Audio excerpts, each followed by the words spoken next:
Well, do you need a degree to be a pilot? The answer is no. Welcome to the superpilotish channel. My name is Graham Wilson, and I'm going to be talking about whether you need a degree or not to be a pilot in my basement.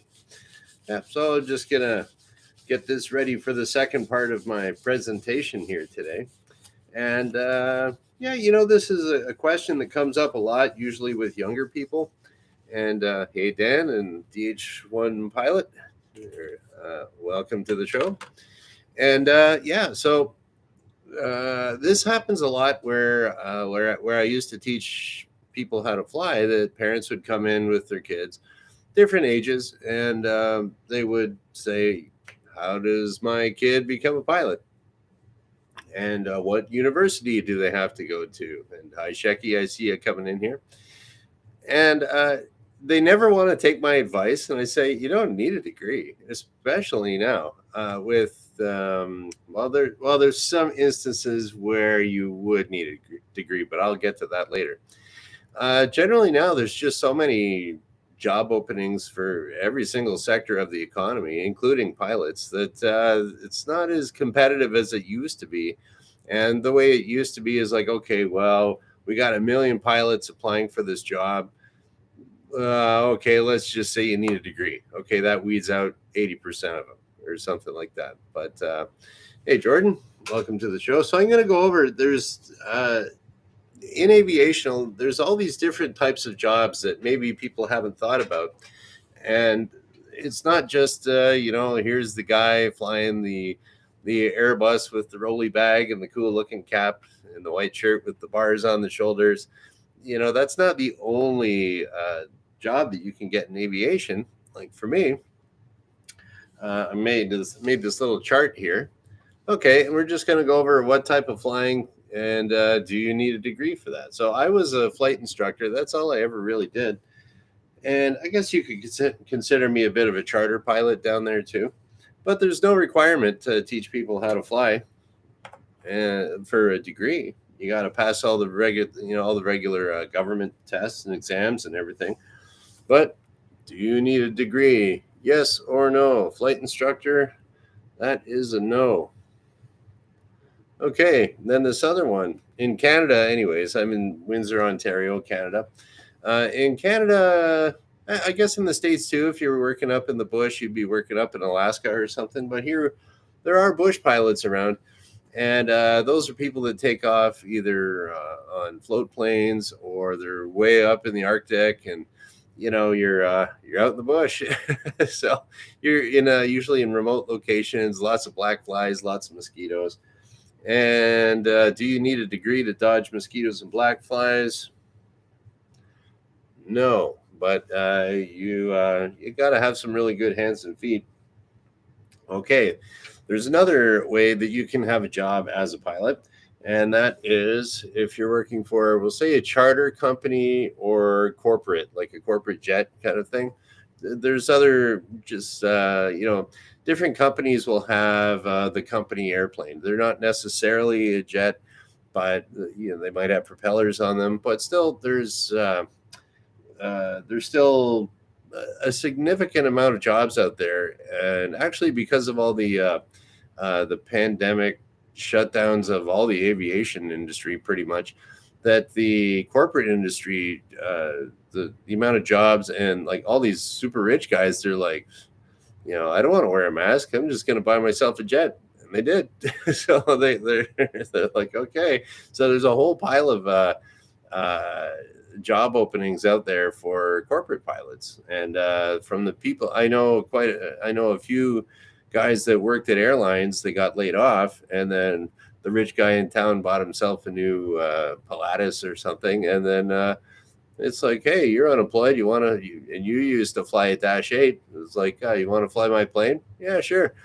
And these corporate guys, a lot of them really love it. So that's another thing. But you still do not need a degree for that. Most important thing, if you are going to be a corporate pilot, got to chop the hair. And it usually helps to have a little bit of gray hair there too. I'm getting there. But I'm not chopping my hair though. And so the Yes, if you're a really rich guy and your time is extremely valuable and you value competence, you want to see someone there with a little bit of experience and a little gray on the temples and clean cut, and looking like you're going to work hard, even though pilots don't really work all that hard. That's why it doesn't pay that much. So, anyways, okay, another thing there is firefighting. So you see these water bombers coming in. That's what I originally wanted to do was be an aerial firefighter.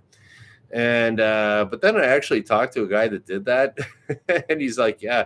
And you think about it, whenever these forest fires are going on, it's always like massively hot, right? That's what the forest fire is, and there's just smoke all in the area, and you're going right through it all the time. So there's always smoke in the cockpit, and it's bouncy too because you have. I never thought about that. If you're going over fire, you know how you have your campfire, and then there's leaves and stuff and ashes, and they go up. Well, you're flying your airplane through that, and then all of a sudden your airplane wants to go up too, and then it goes down again when it's not there anymore. So you're bouncing all over the place. It's super hot. You're breathing in smoke all the time. But apparently, they do play a lot of golf. So firefighting, you still do not need a degree for that. Okay, so far, lots of opportunity there to be a pilot without a degree. And so small airlines. So we'll consider a small airline anything that's flying turboprops, like it's not the jets, or maybe small jets. I know a guy that's working for Porter, which is a smaller airline in Canada, and he doesn't have a degree, and he's a captain on a jet, one of their new Embraer jets. So smaller airlines don't need a degree. Look at that. All kinds of opportunities with no degrees. And so now the next one is the big airlines, the big boys, Air Canada, Delta. What else we got there? Northwest, Southwest, all those other guys. Lufthansa, you do need a degree for that. From everything I've heard, the big guys, they still require a degree. Depending on where you're going, I know if you're going to be flying over in the Middle East, Emirates, I think it is, they prefer that you have an engineering degree. So other places, I mean, they pay a ton, but yeah, so it's some sort of a degree, and then that's where it depends. It's getting into this airline or that airline. And in Canada, anyways, for the Air Force, you definitely need a degree because if you're going to be flying, I think it's the same way in the United States. I'm not 100% sure, but in Canada, definitely Air Force, you need the degree because when you're flying, you're an officer, and in order, I think it's pretty much according to NATO, if you're an officer, you got to have a degree. Doesn't matter what it's in. I know a guy who got a degree in it was a Bachelor of Arts in General Studies, 3-year degree. And last I heard, he was a captain in the flying a Hornet, so he was doing okay. And he said it was a real joke of a degree, but they needed that BA, or BS. So there we go. Out of all the types of flying that I got here, you only really need a degree if you plan on doing the big airline or the Air Force thing. So now, the thing about that is when you start off as a pilot, you don't make any money. It's absolutely garbage money. And people say, whoa, why don't they pay more and everything? It's because the job's too fun. That's why. It's too fun. It's too nice. I mean, people spend a lot of money just to fly recreationally.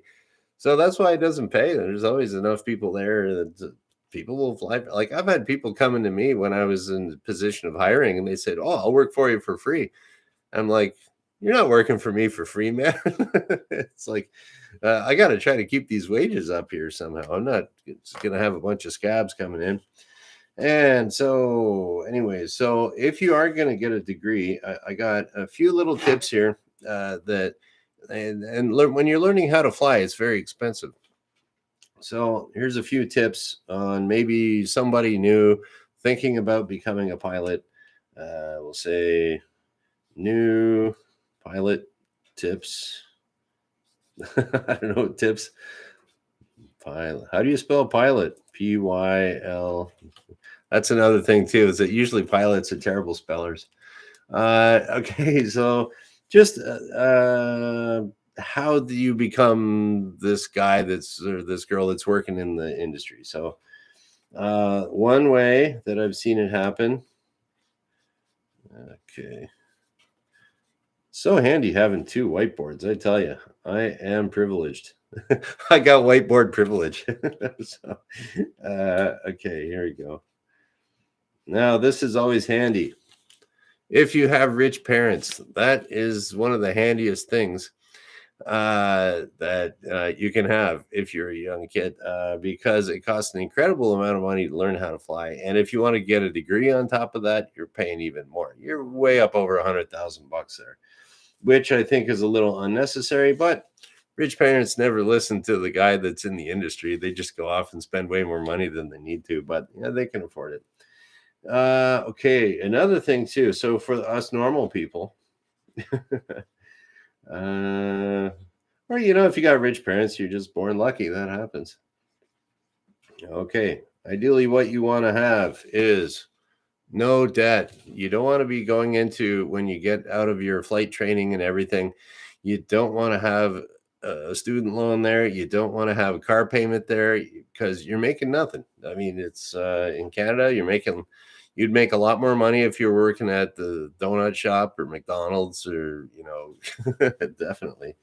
So, yeah, we got that. And so, yeah, and then if you're way up north, it's expensive to buy stuff up in the Arctic. So you got to have no debt. So this is my plan that if someone was just like a normal, I wouldn't say normal, but like working class, lower class, kind of person that you can still be a classy lower class person, I guess. I don't know. Stay classy. But okay, so this is what I would do. I always tell like I used to tell parents this all the time. They never listen. But there's a few things that you could do if you don't really have the money to get into flying, you don't have the rich parents. You start off getting some other trade or something that can pay enough money so that you can learn how to fly. Okay, and there are trade jobs all over the place these days. And I would say get a trade rather than, you can go up to northern Alberta or BC, British Columbia and stuff. You can work in the oil patch and make a ton of cash. But the thing is, and you can put that into your flying. But the thing is, at the end, you also got to kind of consider that if you're, maybe your eyes go bad when you get older or you develop a heart problem, you lose your medical and now you can't be a pilot. Well, you don't have anything to fall back on. So I would say if you're going to be the middle class to working class type guy, okay, you want to apprentice first as a plumber, electrician, or HVAC guy.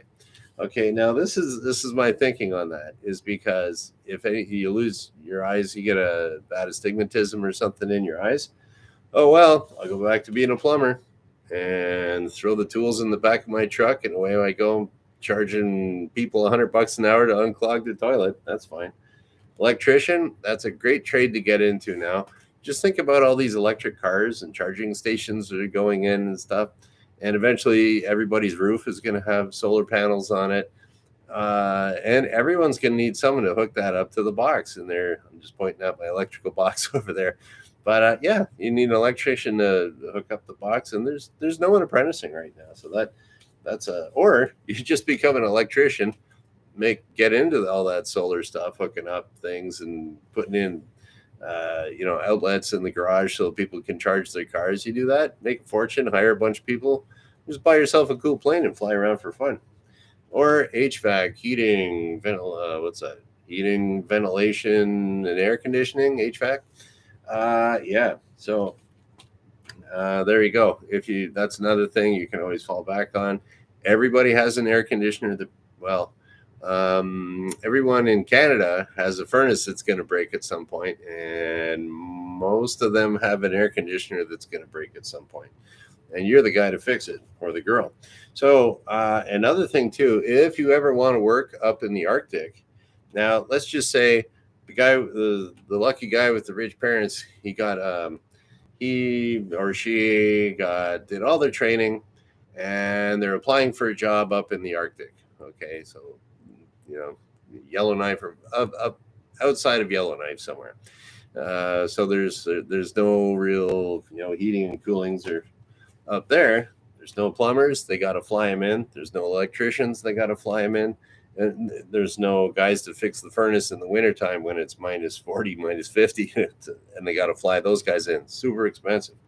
So the person with the rich parents, they could have all kinds of flying experience, but you could be at the bottom of the barrel for flying experience. And up north, they're going to hire with these qualifications. You're going to beat out the experienced pilot here, because you're going to save them thousands of dollars when you can legally hit the reset button on the furnace. Okay, so here we go. If you are going to get a degree, I would say, I don't know. I gotta get a new marker here. I think maybe I'll do that today.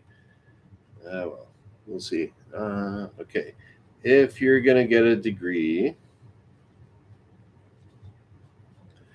make sure, like I would say, the best way to do that is just start working, start getting hours in your logbook, and then pick away your degree.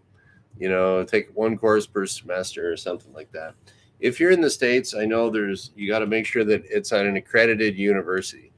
I've seen there's all these people online you see, and they say it's a doctor of homeopathic studies or something. It's like, well, that's not a degree. It's just like you pay someone to like figure out what crystal does what with your chakra and all this stuff. So that's not accredited. Make sure it's accredited. And we're going to be doing this stuff all online, part-time. Pick away at it. Your hours are going up in your logbook. You're picking away at it. And ideally, because we're pilots, it's got to be cheap. Now, this is a neat little thing. I heard about this I was discussing this with a librarian a few years ago.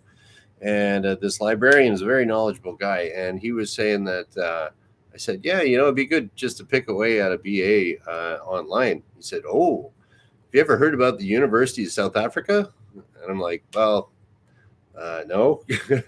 But yeah, apparently. And he said, oh yeah, check that out. That's like one of the cheapest degrees you can get, and it's all online. And this was going back 15 years ago or something like that. So the University of South Africa, I don't know anyone that's ever done it, but it's cheap.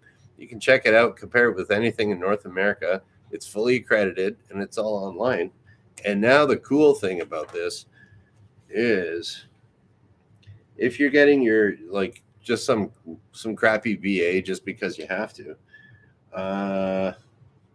you can cheat now way better than the old days if you're using ChatGPT.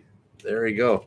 I've seen ChatGPT work. It was like, just typed in, write a paper comparing Freud and Jung, and just type it in. It typed out a whole paper right there. And so if you want to cheat, there you go. ChatGPT, save yourself a whole lot of time. And, the university degree used to mean something. It doesn't anymore. It's just I don't know, unless you're doing like engineering or accounting or nursing or, something where you actually require, but like a bachelor of social work or bachelor of arts, I don't think it's worth that much. And I have a bachelor of arts in psychology, and like after 3 years, I discovered this is garbage. It's kind of like it's a place to hang out and not work, live off your student loans, sleep in. You got more video game time. But I don't know. Just having a BA, it's just like, I would not. Well, you know what? I think I do fully advocate cheating with with ChatGPT, because because there's going to be a certain amount of learning that goes along with that, because you're not just going to hand in what's there, because you're going to get busted for cheating.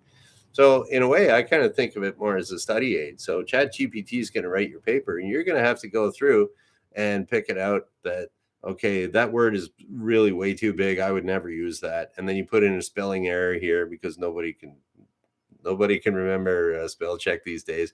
Mess up a comma, change, put in a semicolon where it doesn't belong or something like that. Make it look like a person actually did it. And believe it or not, along the way, you're going to be reading all this information. So I think Chat GPT is more of a learning tool now rather than a cheating tool. Makes your job easier. So it's like, as a pilot, having an autopilot, it just makes your job easier. You're still, chat gpt is like an autopilot for your degree. So anyways, I got no problem with that. And the thing is, when I was in the position of hiring, I wouldn't even care about someone's like if they had a degree or not. That didn't cross my mind at all. It was like, are they a good flight instructor? Do they show up? Do they smell? Do they come across nicely? Because you're going to be, it's a service sector job. You're dealing with the public. Are they all grumpy and mean? Or so if they got a degree or not, I'd rather take someone who's pleasant without a degree, with a good attitude, doesn't smell, doesn't have a big, oh, I'm Maverick, kind of thing. Yeah. So there we go. There's a few little tips about what we got. Make sure you find yourself some rich parents first.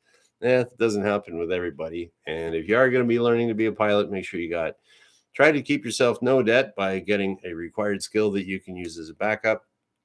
If you are going to get a degree to go into the airline, do it part-time at an accredited institution, and use the cheapest one you can find.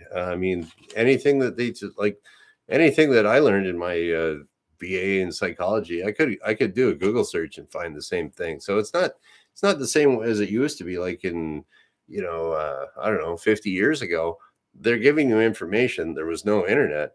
And so they're giving you information that you would learn at school that you just wouldn't get anywhere else. So at that point, it's worth it. Now, Google it, Chat GPT it, and enjoy your life flying people around, hopefully safely. And there we go. There's a few tips for you. And okay, cool. Yes, Shecky, that's right. No stink. No stink. Don't stink.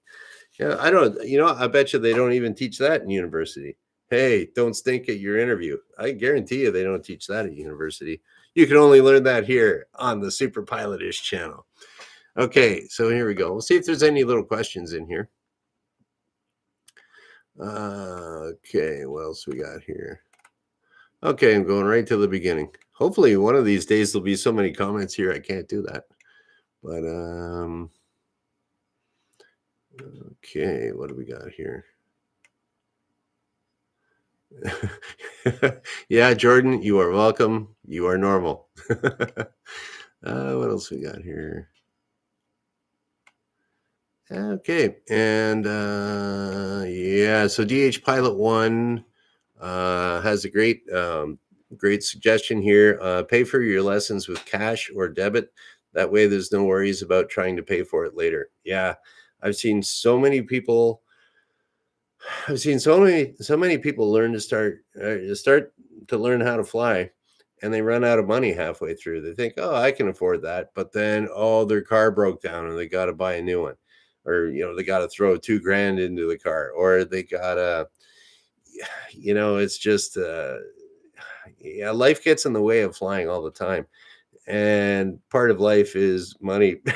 So it's like, yeah, if you can just stay out of debt. I mean, that's I have been in debt in my lifetime, and I don't ever want to go back into debt again. So that's why I can kind of be semi-retired now, live on the cheap, don't have any debt, and that opens up a few opportunities to do stuff like this, hang out on the internet. So anyways, and Jordan, yes, I hope one day that I'll just read the super chats. That's kind of the plan, but I mean, I'm in no rush for that. And I'm happy you guys showed up today. It's pretty cool. And yeah, so that's about it. I'll wrap it up. We'll shut her down. What day is today? Today is Wednesday. Okay, I got some stuff to do this afternoon. And so I'll be back on Friday because I do this Monday, Wednesday, Friday at noon Eastern. And we'll just kind of shut her down. So thank you for watching. Bye.